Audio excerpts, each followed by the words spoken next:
আপনারা আমাকে অনেকেই জিজ্ঞেস করেন এই ৩ জাতের মরিচ এক গাছের ভিতরে এই জাতটা আপনি কোথায় পেয়েছেন। সত্যি কথা বলতে এই গাছটা আমি একটা নার্সারি থেকে কিনে নিয়ে আসছিলাম, তখন আমি জানতাম না কিন্তু এত সুন্দর কালারফুল মরিচ হবে এই গাছটায়। সত্যি কথা বলতে ভাগ্যটা আমার অনেক ভালো ছিল, এই জাতের একটা মরিচ পেয়েছি। এখন আমি এই মরিচ গাছের কিভাবে পরিচর্যা করি, কিভাবে যত্ন নিই সেটাই আপনাদের সাথে শেয়ার করব। একটু ধৈর্য সহকারে দেখলে আপনাদের মরিচ গাছটাও আমার মরিচ গাছের মতো অনেক সুন্দর আর প্রাণবন্ত হবে।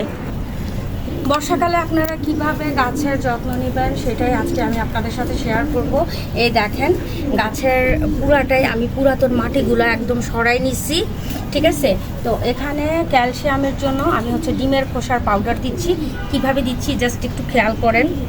এভাবে করে দিলে কিন্তু আপনার গাছের প্রচুর ফলন হবে, ফলনের কোনো মিস থাকবে না, মানে একটা ফুলও ঝরবে না। আর এখানে আমি পটাশিয়ামের জন্য কলার খোসা দিচ্ছি। এই কলার খোসাগুলো আমি শুকিয়ে রেখেছি যেন ফাঙ্গাসে না ধরে। তো এই যে কিছু কলার খোসাও দিয়ে দিচ্ছি। এই পটাশিয়ামে কিন্তু আপনার ফুলকে ফলে পরিণত করতে খুব দ্রুত সাহায্য করবে। পটাশিয়াম দিয়ে দিলাম কিছু, ক্যালসিয়ামের ঘাটতি ফিল আপ করে দিলাম। আর এটাতে এই মাটিটাতে আমার সামান্য পরিমাণ অ্যাপসম সল্ট, ঠিক আছে।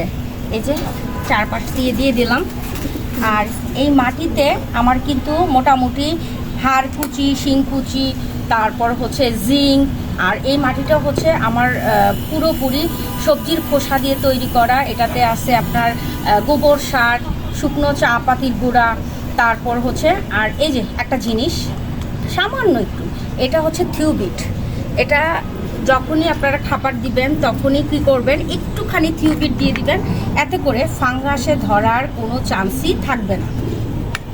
সারের কাজও করবে থিউবিটটা, আর আপনাদের ফাঙ্গাস থেকেও রক্ষা করবে। আর এই যে এই মাটিটা দিয়ে আমি কিন্তু পুরানো মাটিগুলো আবার ব্যবহার করছি না, এই নতুন মাটিটা দিয়ে শিকড়ের যে কলার খোসাগুলো দিয়েছিলাম সেগুলো ঢেকে দিচ্ছি।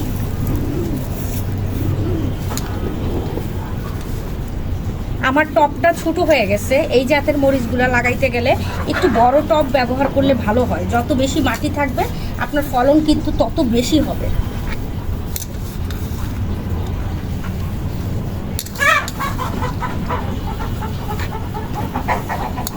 আস্তে আস্তে কলার খোসা পচবে, এতে পটাশিয়াম পাবে।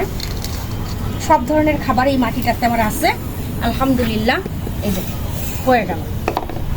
আর গাছের ফলন দেখেন মাশাআল্লাহ, দেখলে তো আপনাদেরও মন ভরে যাবে। আর এটা আমার একটা আনকমন জাত, এক গাছের ভিতরে 3 কালারের মরিচ। দেখেন কত সুন্দর কালো মরিচ, সবুজ মরিচ, মানে সব মরিচ, অরেঞ্জ কালারের মরিচ, পার্পল কালারের মরিচ সবই আছে। মরিচ খালি কালার চেঞ্জ না, সাইজেরও চেঞ্জ আছে। এখানে মাঝেরও সাইজ, এখানে ছোট সাইজ, ওইখানে বড় সাইজ। হ্যাঁ, সাইজেরও চেঞ্জ আছে। এই গাছটা দেখলে আমার মনটা ভরে যায়। তো আপনারাও যদি এই ধরনের ফলন পেতে চান অবশ্যই এই ট্রিক্সগুলো খেয়াল রাখবেন।